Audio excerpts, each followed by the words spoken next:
In this video, I'm going to be explaining to you how propaganda is created and spread. Before we get started, there's some important things to note. First of all, this video is not racially or culturally or politically motivated. This is a pure, objective, scientific explanation of the fire hose of falsehood model of propaganda. Propaganda is created and spread in 4 distinct steps as described by the model, which I'll summarize for you now. Step 1 is transmitting the piece of information, the piece of propaganda, in high volume across multiple channels. This could be akin to basically just flooding the world, flooding the internet with the piece of information that you want spread, and you spread it across multiple channels such as websites, blog posts, social media, and the news and public announcements. You just sort of shoot out the information into oblivion in excessively high volume. So what this does psychologically is it creates the illusion of consensus. This means that if multiple when you're looking at information, if multiple different sources appear to be describing the same thing, then you might start to think, well, on the website I saw it, on the news I saw it, all of my favorite YouTubers are talking about it. Me, right? Maybe there's something going on here.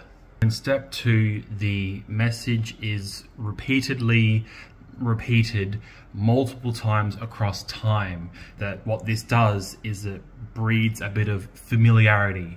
It breeds the illusion of what you could call truth, where if you see the thing across multiple sources and then you keep seeing it repetitively, it starts to internalize slowly over time. You're less likely to sort of critique something that you have seen multiple times across time.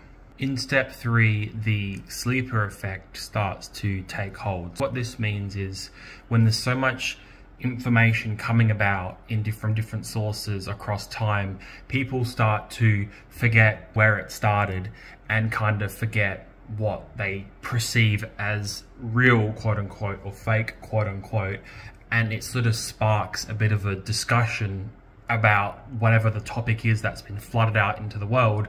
And the sort of whole idea that this stuff could be fake doesn't disappear completely, but the discourse or the discussion that starts about from whatever the information is that people are coming across, it creates a bit of polarization and a bit of in-group, out-group bias and a bit of emotional investment into the subject matter. And people don't know that what's really happening is it's just deliberate misinformation being spread across time.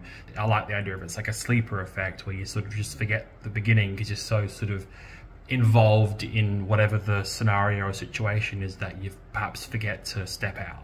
All this then really prepares you for the final step, which is that once there's such a big discourse or a big sort of kerfuffle of information that is all seemingly contradictory and coming from different sources, and people sort of forget where it all began, the 4th and final stage is people start to take sides and they start to internalize or pick the pieces of information that they agree with or disagree with, or perhaps they just conclude that the whole situation is unknowable and they'll just go with whatever the flow is.